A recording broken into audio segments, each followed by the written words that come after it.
So the moderator of this next session is Liron Tzur-Neumann. Liron is a fellow at the U.S. Israel Tech Policy Institute. She's also an associate at Herzog Fox Neiman and previously at the Israel Antitrust Authority. And Liron will briefly introduce the speakers.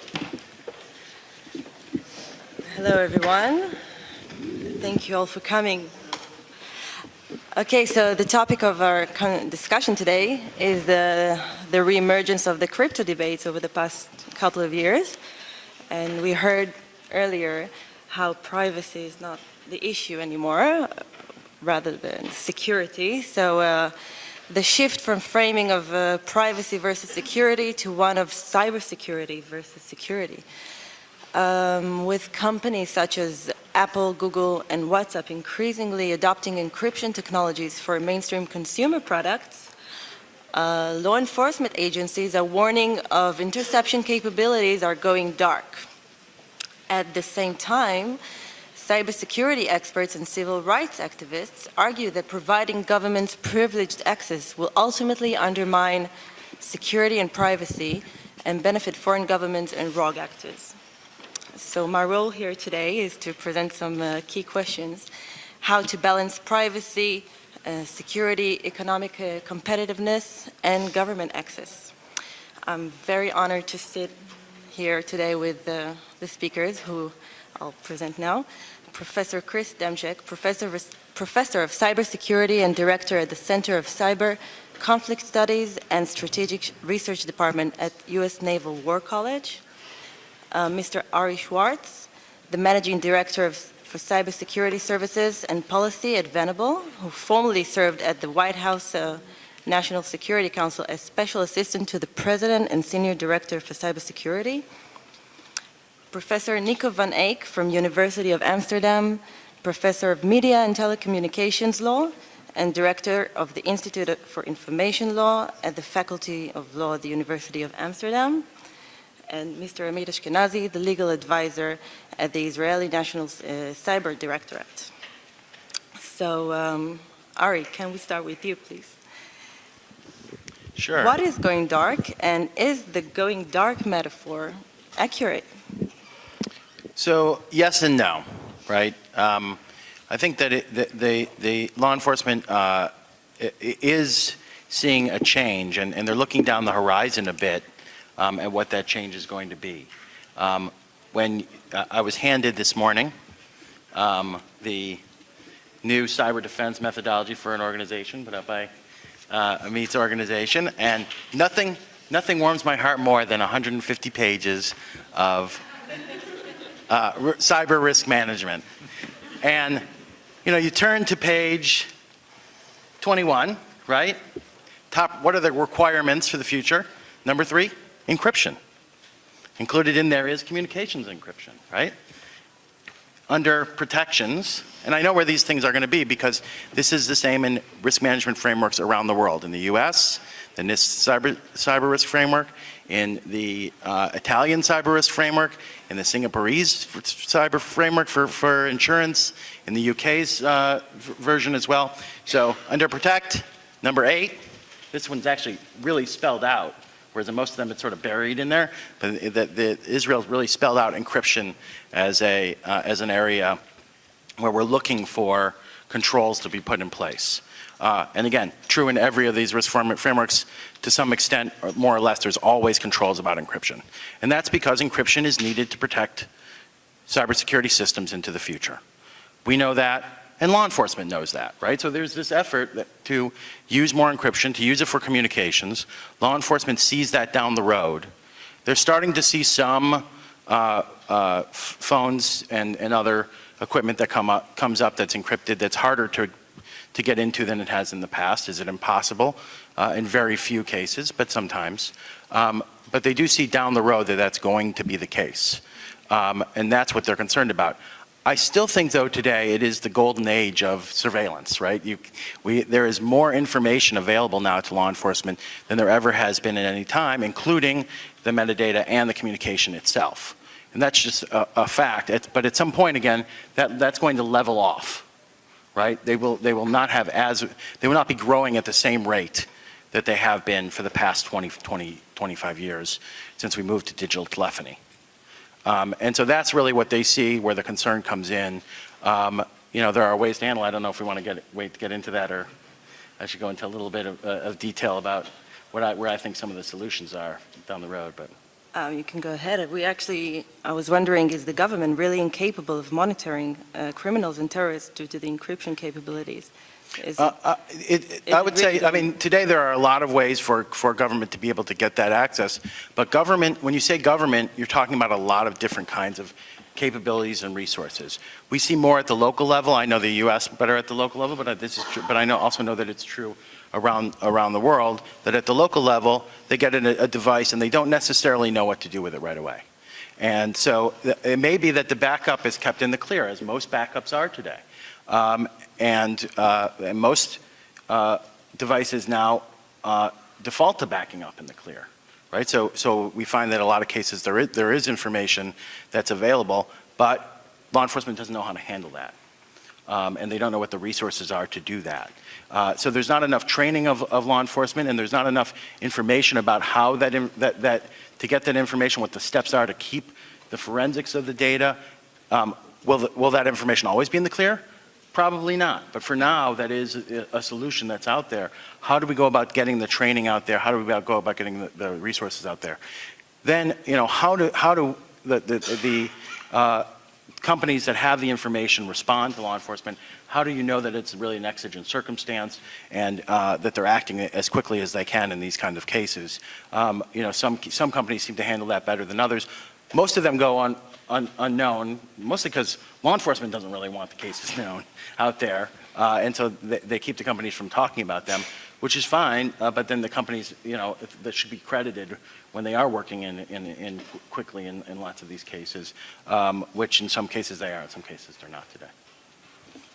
Nico, do you want to refer? What's your take on that? Yeah, where to start?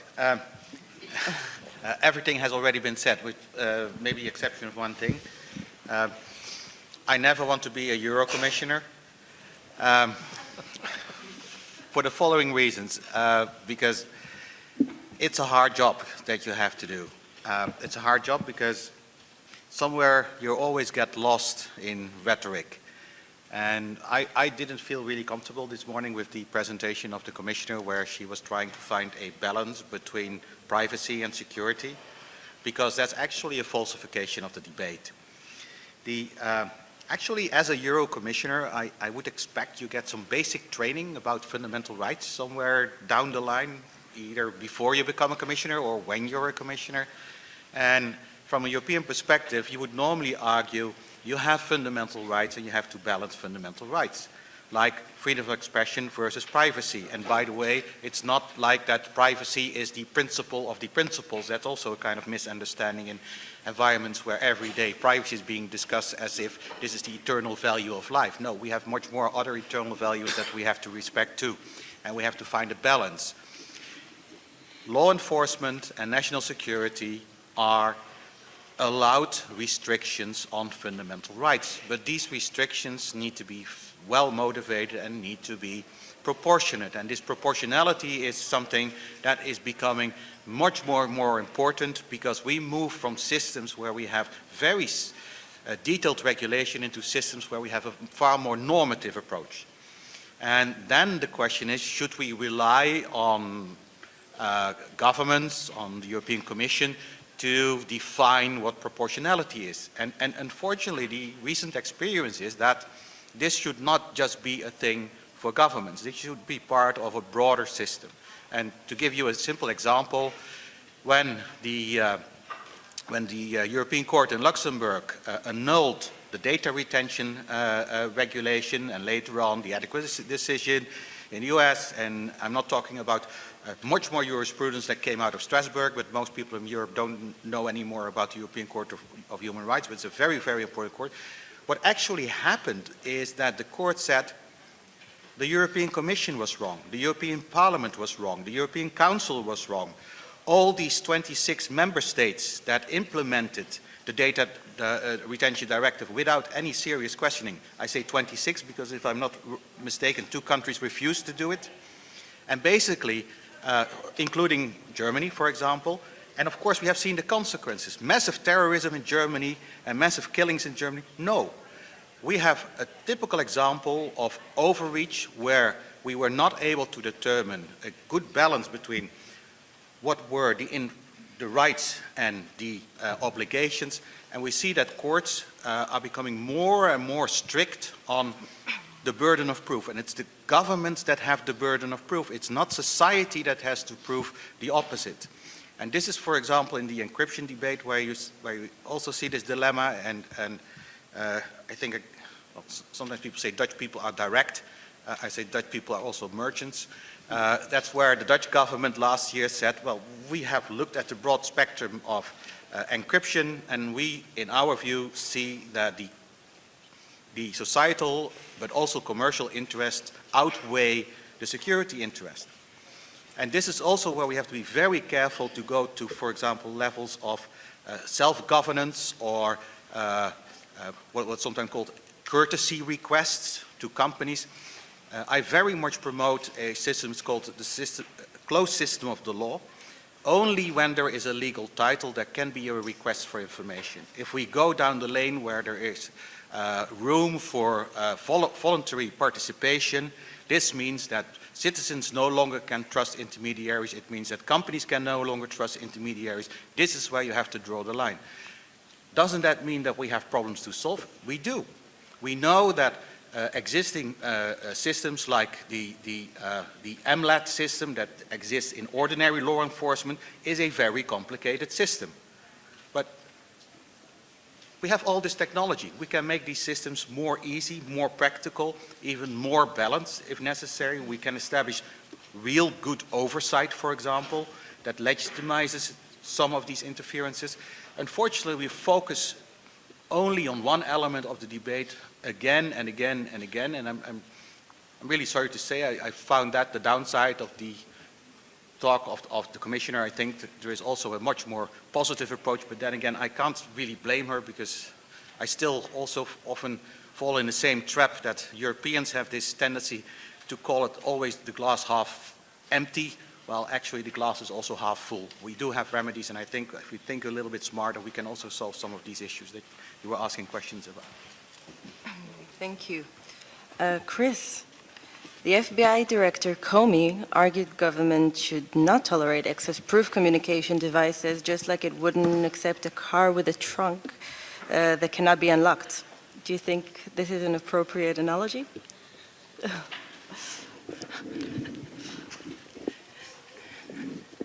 Before I answer, I'm obliged to give the caveat that anything I say does not reflect the policy or the thinking of the U.S. government, U.S. Navy, my grandmother, or anyone else for that matter. I'm going to get to that answer, but I want to walk around a bit. I have to say that I really agree with previous speakers who said it's not about privacy, but it's about democracy.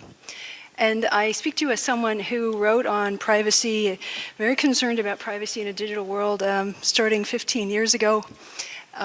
And I also wrote on cybersecurity, and I found that people responded with a loud yawn on the privacy part, so I've been working on cybersecurity for a while. And when you go to conferences, they're two completely different communities. And so what I wanted to do today was just to give you 4 quick issues, and then I'll get to that one. I might solve it by answering this, because I think we are at a point of singularity in the kinds of decisions we make in this future digital world. And if we don't figure out which part of democracy is tied to transparency and then turn around and protect it, then a lot of this is rearranging the deck chairs on the Titanic. And one has to be quite serious about that. So there are 4 things I want to just bring up. I like to use them words. One is compromise. The second one is definition, redefinition.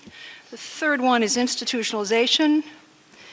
And the final one is a horrible Americanism, operationalization. Has meaning. So the first question is, do we really understand how we have to compromise privacy and security? Do we really have a definition that we agree?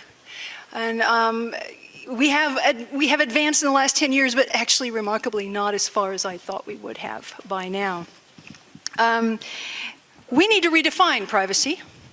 We need to redefine it so that we can actually institutionalize and integrate what we want into the digitized democracies of the future. The definition I particularly like comes actually, oddly enough, from a military notion, you'll like this, about spies. So if you happen to be a spy, you need to be able to defend your status. I'm a pharmacist. But you also need to be able to explain why a pharmacist is on the beach at 3 in the morning in a frog suit. Action. Status and action. If you deal with security people and you say you have two choices, you can know what their name is, where they live, when they were born, or you can know what they're doing.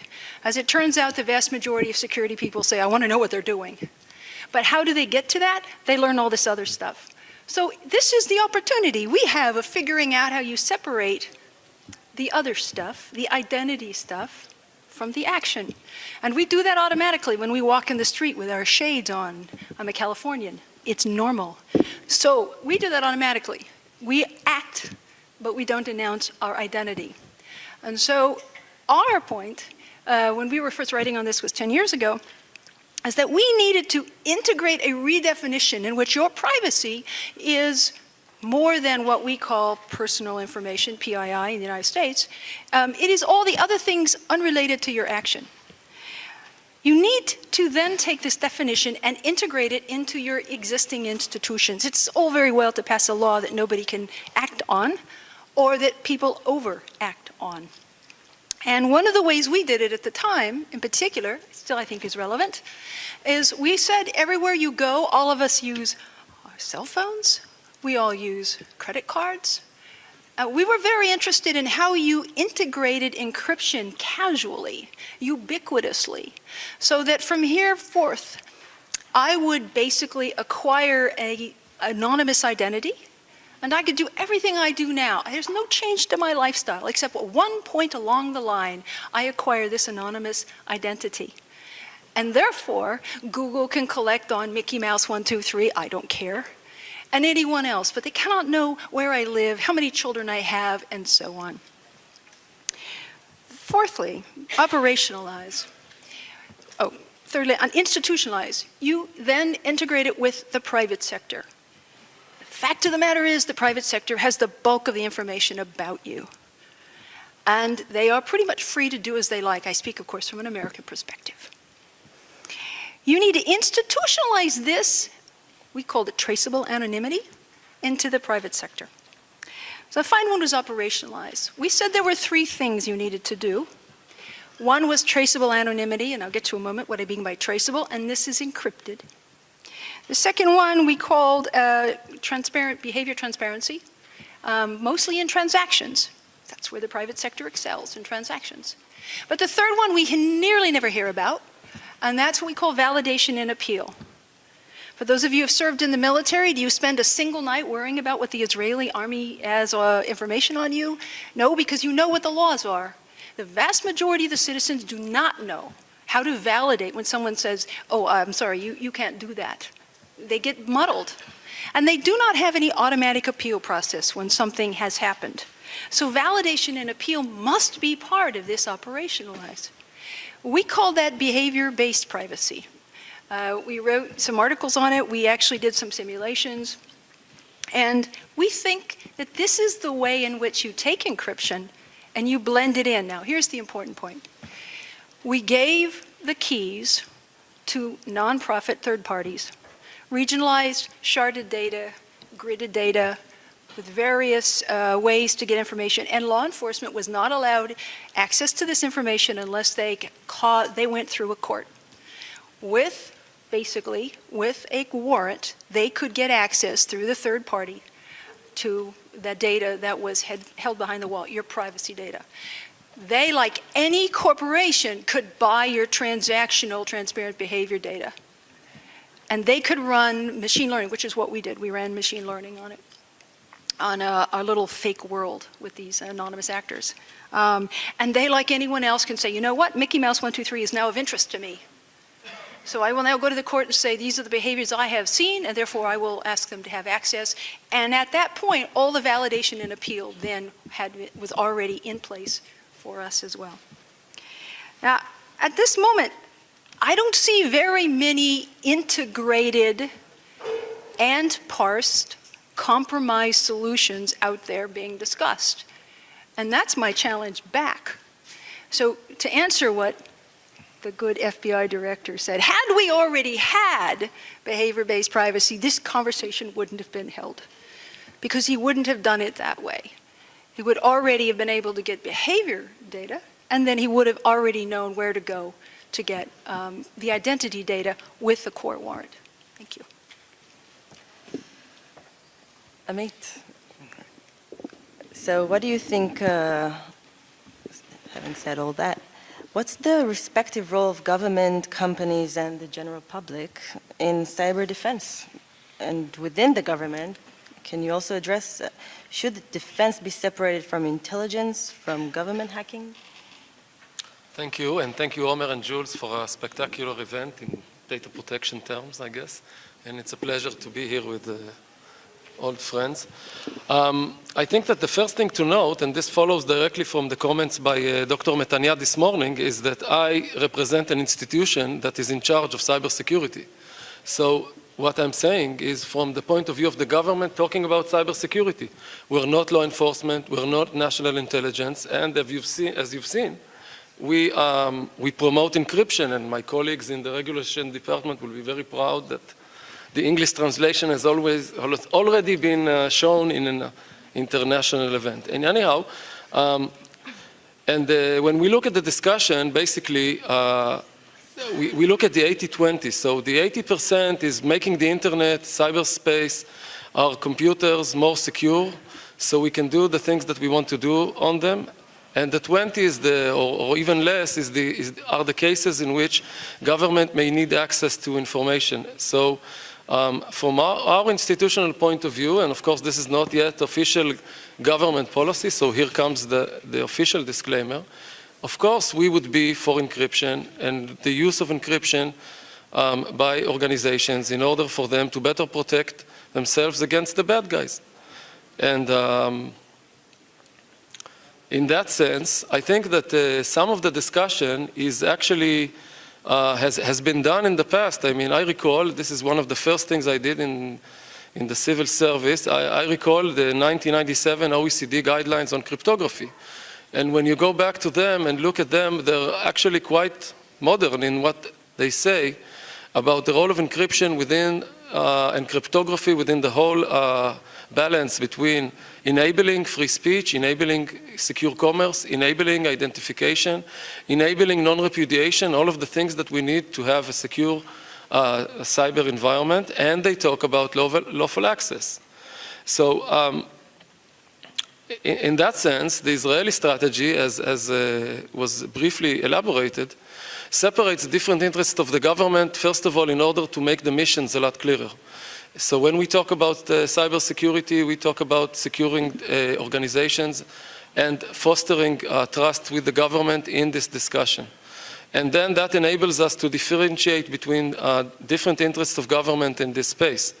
So when we interact with corporations, we're not law enforcement and we're not national intelligence. And of course, these are important roles of government, but they would need, and they do need, different legal frameworks, and probably they have a different, to be more technical, proportionality equation when you come to give the legal opinion on the ground.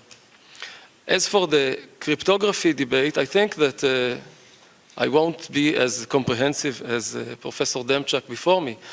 I would just say that looking upon these discussions, I think there's and maybe this is something that Nico said as well, there's a lack of more deeper understanding of the different issues of this policy debate. So you see several narratives, each one of them fueled by specific interests, without a more comprehensive type of discussion that may show that some issues have already been answered. So I'll give one example, being very presumptuous here. So taking the leap, this is not an official Israeli policy. But when we look at the importance of communications data, we know that communications data, the retention directive was mentioned, is very important for law enforcement and is also important for intelligence because it enables us to find the needles in the haystacks.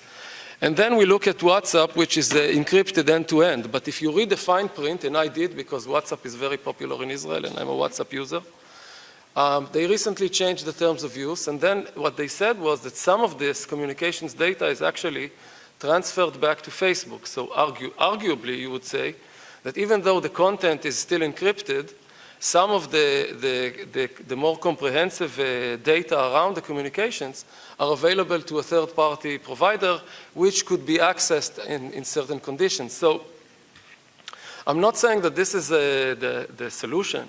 I'm just saying that when we look at the different interests of the stakeholders, maybe we can still promote strong encryption, but actually the relationship between users of the technology and their suppliers, which maybe they're quite comfortable with. I actually continued using WhatsApp, even though I'm a privacy lawyer, basically, because the value was higher and I like it, or I don't have a good choice because of the way WhatsApp is used in Israeli society, but that's a different discussion. In any case, this is just to say that we can find solutions which are not black or white.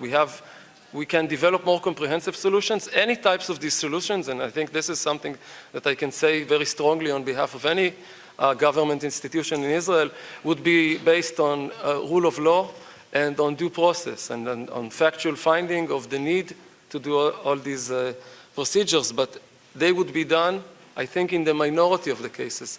So that's why we advocate from a public policy point of view to have encryption as part of the mechanisms that organizations should use.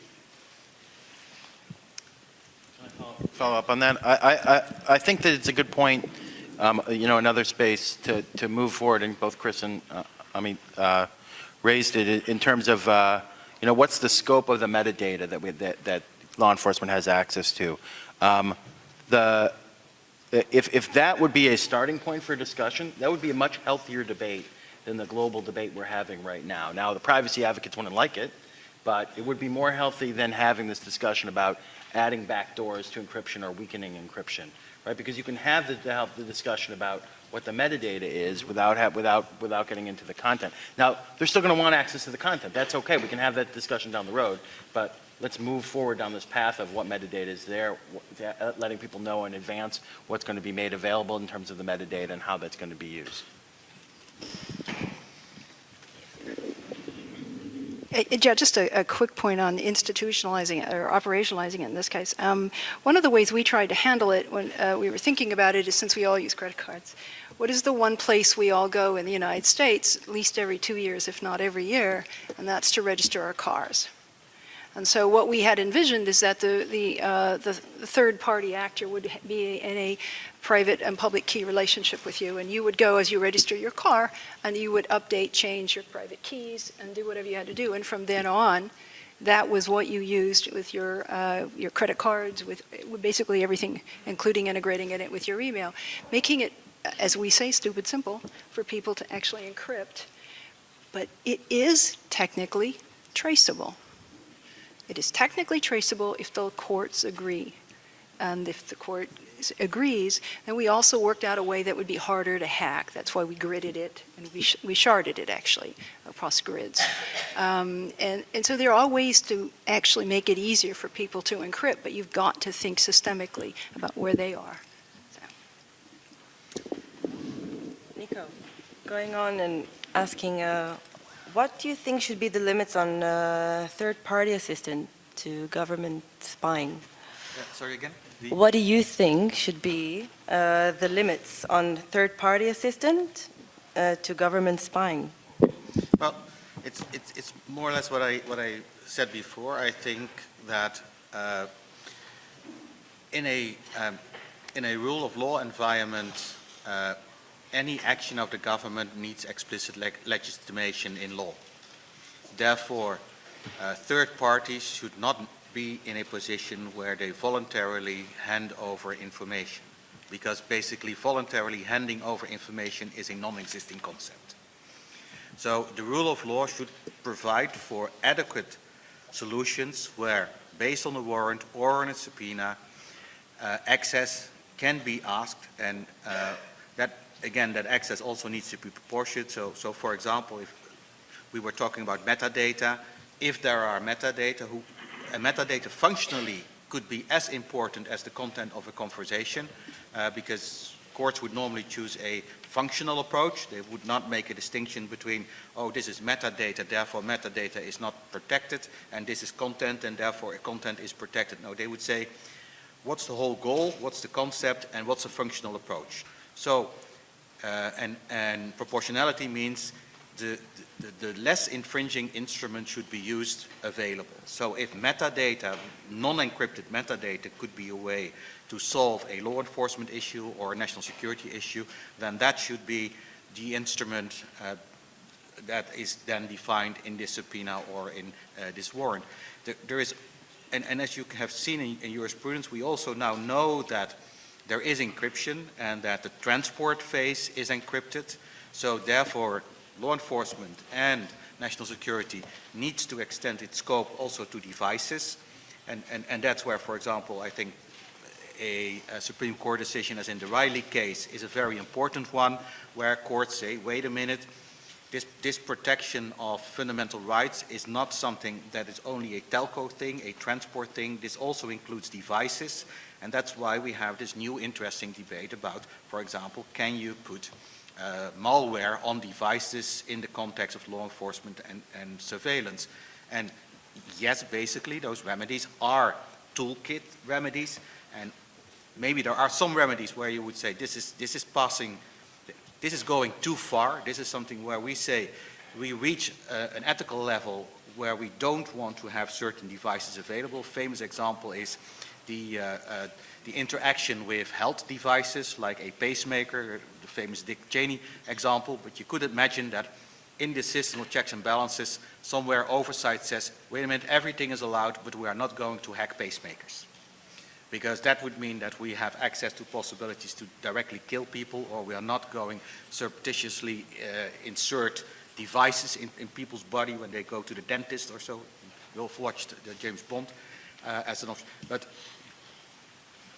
if you follow these process rules and you have guaranteed that there is proportionality, you have it checked, then in this closed system of law, there should be no room for voluntary action, because again, it's not in the interest of the customer, it's not in the interest of the companies that need trust when they trust their data to third parties, and it's not in the interest of the companies themselves to do so, nor is it in the interest of the governments, because before you know, you get another Snowden-like scandal, and that's, I think, the most tricky thing, that by having voluntary systems, you create a kind of permanent distrust in what governments do.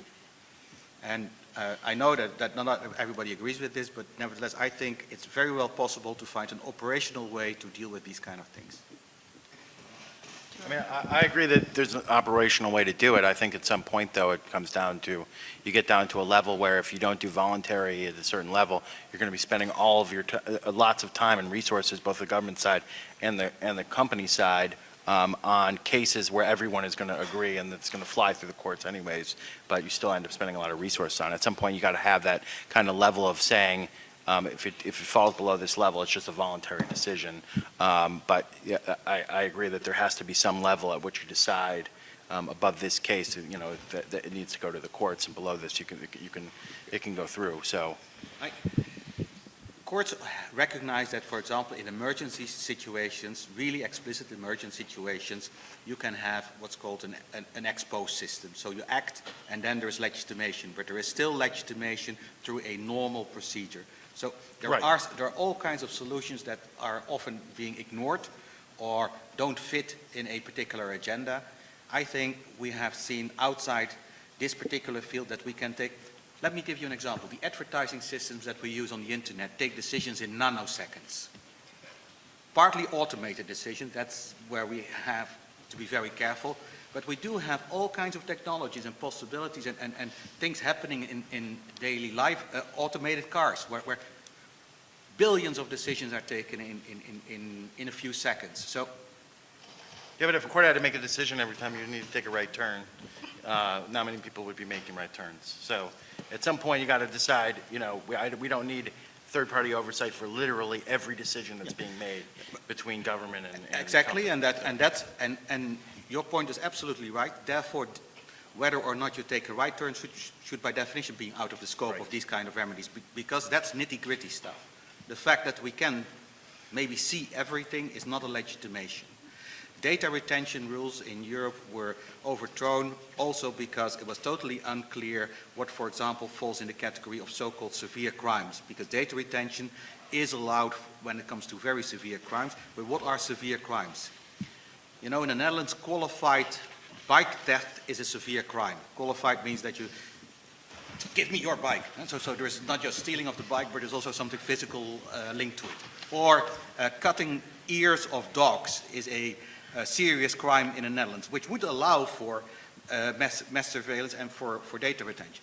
That's ridiculous. So if we take out all the ridiculous examples of stuff where we would say, wait a minute, we are not going to use these very, very severe enforcement mechanisms, then I think we might maybe end up with a very controllable list of stuff and with some better mechanisms we could deal with it.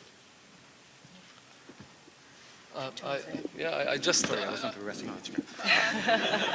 I want to challenge. My bike's in Washington, D.C., you're not going to, right?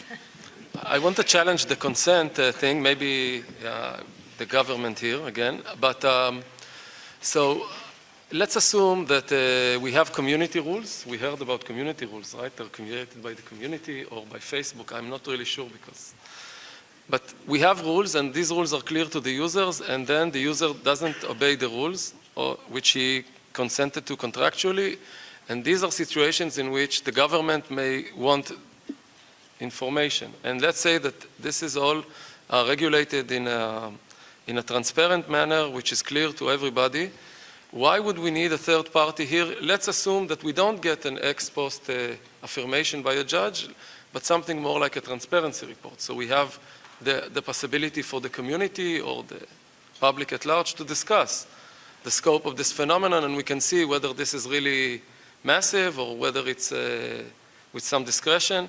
I'm not really sure what the added value of an outside institution in these types of cases, given that you've built the mechanism correctly at the first place. So we have a system in place, it's clear to implement, and the government works along the system. It's not something which is secret. So I would think that these are areas in which it may be a better use of the public's, I would say, oversight powers in general, to have this done ex post based on a transparency report by institutions, rather than having the authorization in line, which may have a lot of negative effects in means of efficiency and other stuff, given that we build the system correctly. So I'm just challenging the the criticism on consent. Yeah, it's something you often see in European policy making. Let's have transparency, and then after 2 or 3 years,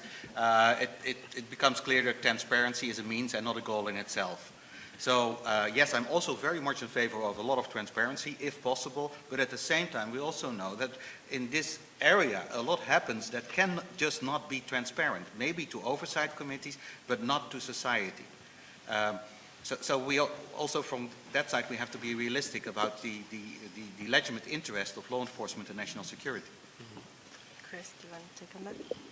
Yeah, I just want to make a comment about transparency. Transparency is not a value throughout the world. It's a peculiar value of consolidated democratic civil societies.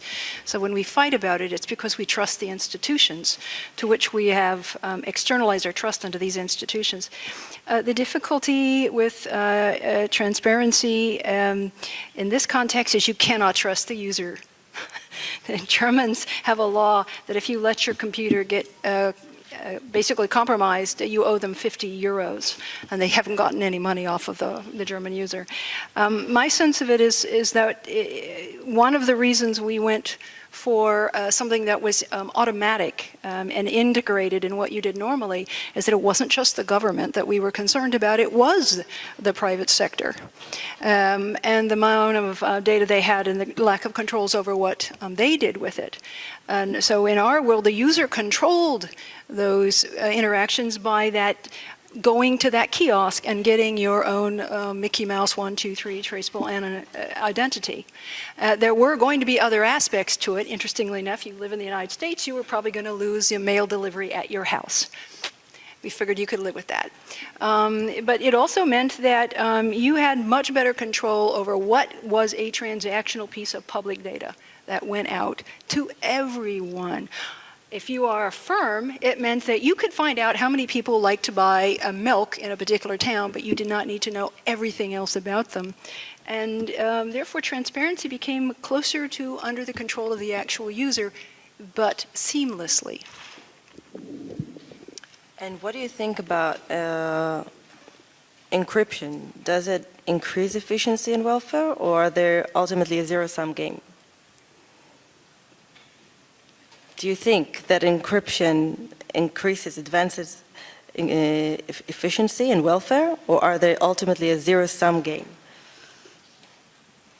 Well, I guess I actually think it advances the possibility of having a democracy in a digitized world, one where you actually feel empowered to control some things about your life. But you can use, I haven't programmed for years, but you can use a lot of techniques, flow analysis and other analysis, and people will tell you this endlessly. Oh, we can still find you. That's because most of the world still lives on the name-based societies. It's 500 to 1,000 to 2,000 years old. But the future will be different. And if you have pockets of encryption in which there's no social controls, you're not too much better off, which is why you want a more systemic approach.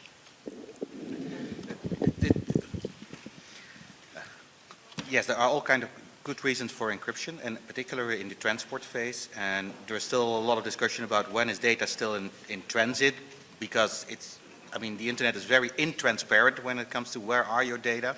Also because there's a permanent interaction with devices.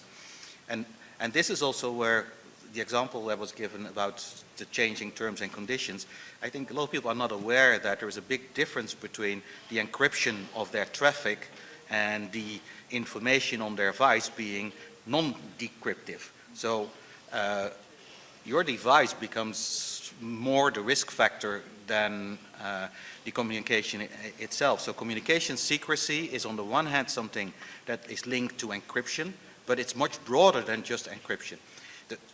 Communication secrecy and encryption have been put into place to give people the opportunity to freely communicate with each other. So this is where I also in the beginning said, be aware this is not about privacy as such. This has a much more further context than the privacy context. Free communication is not about personal data. Free communication is very much about, for example, how democracy functions.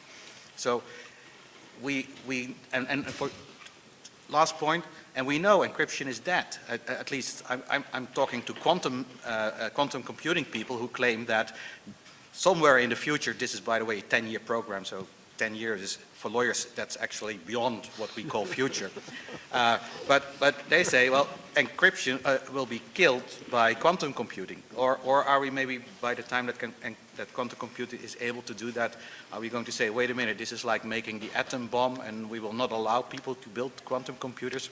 I don't know, not predictable. But if we talk about encryption, again, see it as a function of something which is more important and don't take it as an independent topic. Thank you so much. I think we'll refer to the other questions. Thanks. So there's a lot of discussion in the past couple of years about government hacking, certainly with respect to governments like North Korea and Russia, but also with tools of the NSA leaking or finding their ways to the mass market and then being used by, WannaCry or bad guy. There was just an article in the New York Times yesterday about this Hasidic guy who works from Berkeley who discovered like a big vulnerability that actually, escaped somehow the coffers of the NSA.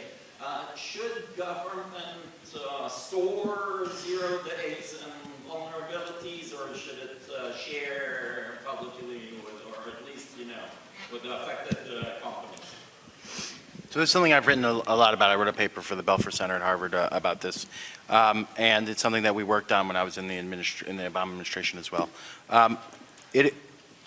I feel strongly that government should be able to, and law enforcement should be able to use hacking techniques, new vulnerabilities that they find for purposes of being able to get certain types of information. They need to have a process for doing that up front.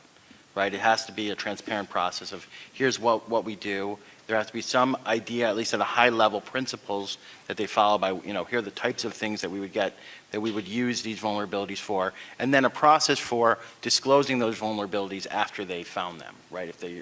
And when they find them, they have to know what they're going to use them for throughout the process. In the time that we were doing it, it's come out that over 90% of them are being disclosed. I think it was 95% around the last time someone made a public statement about how many had been disclosed. The vulnerabilities that had been found and gone through this process. It was a forward-looking process so that people weren't spending all their time going back looking through all the stores of data. But I think it makes sense today in a world, and there's been some debate about this. I mean, the RAND put out a study saying that there's actually not that many vulnerabilities that get found that other people are finding as well. There's been other studies, some folks at Berkman Center at Harvard have said the opposite of that it's actually a pretty high ratio, about 15 to 20%. And I see that difference as what type of vulnerability you're looking for. If you're looking for vulnerabilities in rare control systems and SCADA systems, right, you're not going to have that much overlap. If you're looking at vulnerabilities in browsers, you're going to have a lot of overlap, right? So I think that has to be taken into account is what's the possibility of this being found. I think the fact that they're leaking a lot more than they used to. You have stores of CIA data leaking and NSA data leaking. You can't hold on to it as long as you used to be able to hold on to it. That has to be taken into account in the process of how do we deconflict whether we want to use this or not, whether it's more helpful to release it and give it to the vendor. Now, that said, the vendor has to still patch it, right? And a lot of times vendors aren't quick to patch for a lot of reasons. I mean, there's sometimes it's something that they're not, they say they're not updating anymore, so why would they create a patch for something that they're not updating anymore that they've already taken off the market? Or it could be that creating the patch, they're more concerned that creating the patch might create more vulnerabilities or might highlight more vulnerabilities, and they have to look at it more systematically how to fix the problem than patch that one small thing. So that gets taken into account as well, because there are people that say, well, we should require the companies to patch, and that's not necessarily the best solution either. But all of this, it's a constant flow here of, well, you find a vulnerability, how do we go about fixing it? I still think that having some kind of process in place, some transparency around it, I think that I wouldn't want every single one of those released. Here's what the government has done. But I think doing it in the aggregate and saying, here's the types of vulnerabilities that we found and how we release them in the aggregate is helpful as well for the public to be able to understand that, and for other governments to be able to understand that, and for the vendors to be able to understand that too.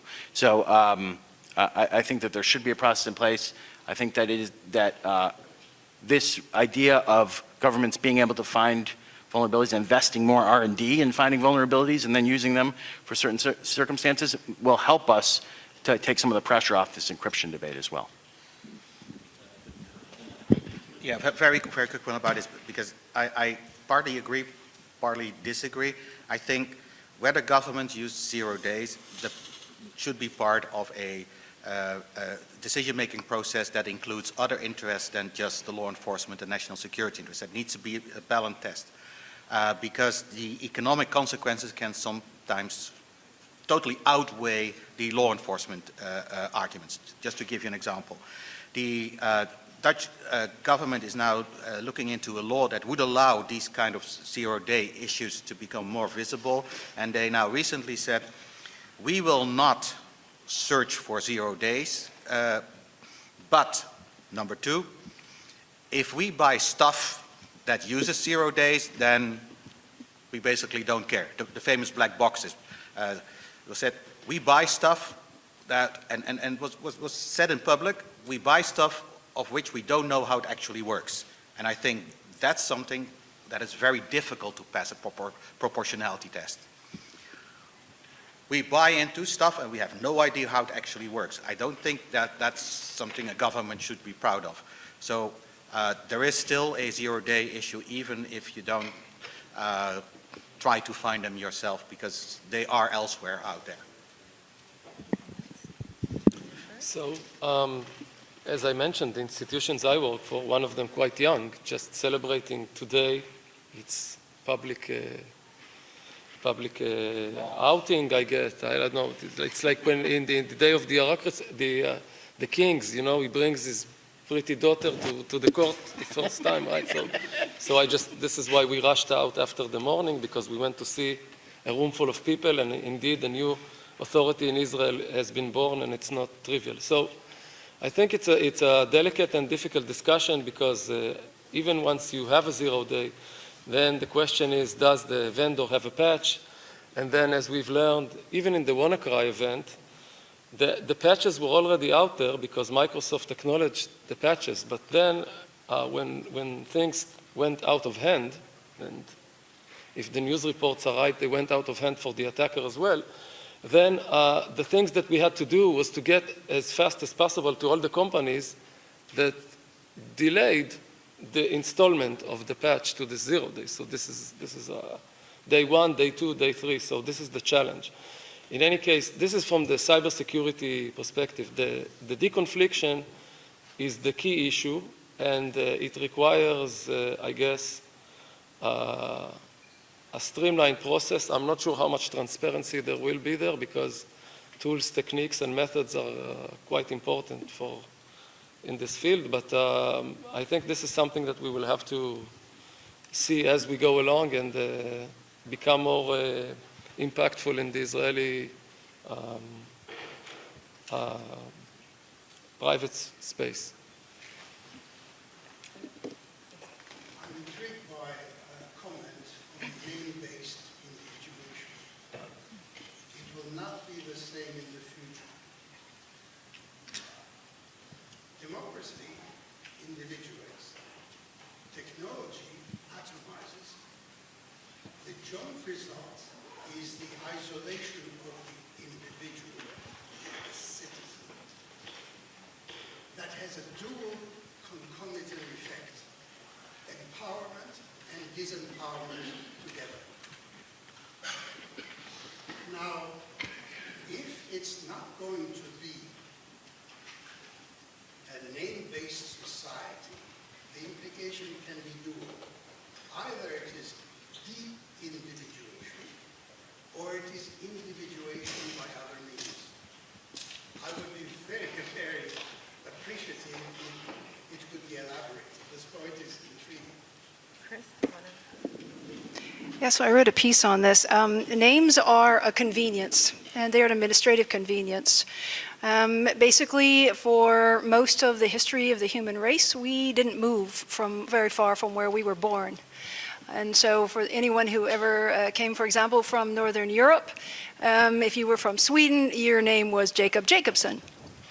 And if you decided to move from the town and where you lived, you had to go to the priest, and the priest had to arrange a middle or last name to make you distinctive from all the other Jacob Jacobsons. I have Swedish ancestry, I know this. So names are a convenience. Governments go to it because it is a convenience, and because for most of our history, people didn't move much. So it's pretty easy to find you. This is not a particularly useful convenience in the future, and if we're going to be serious about privacy, that needs to be something we keep to our basically our smaller sector. Technology does not empower or disempower, particularly scale does.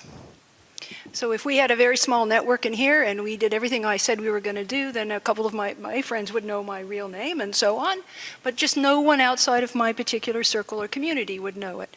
The problem is that we created 25 years ago, when I was teaching management information science for poets, we created an incredibly shoddy substrate. We did it on the cheap, we did it on the fast, and we did it with material that's easy to hack. And then we poured into that the key, as we say, the record key for our lives, and that's our names and our social security numbers and so on. And we made it easy to get our hands on it. I don't know exactly how the future is going to look. I will tell you that it doesn't feel particularly disempowering if you're 14 years old and everybody you care about is on whatever particular 3 applications you use to communicate routinely. I will tell you, in a wider sense, it's very disempowering, but because it's attached to this undifferentiated scale. And the scale is something we don't generally talk about in terms of reorganizing. I wanted to make a quick follow-up point on an earlier question. 0 days are common. In this particularly shoddy substrate, 0 days are common. A colleague of mine taught in computer science, and if his graduate students didn't come up with at least 6 per semester, they didn't pass his course. It's just that once they get on the black market, the dark net, what you want to call it, they become commonly known because they're making money off of it. The real interesting question is whether we combine the 0 days to the larger vulnerabilities systemically of a larger net. And in that case, the government has to go where the adversaries are.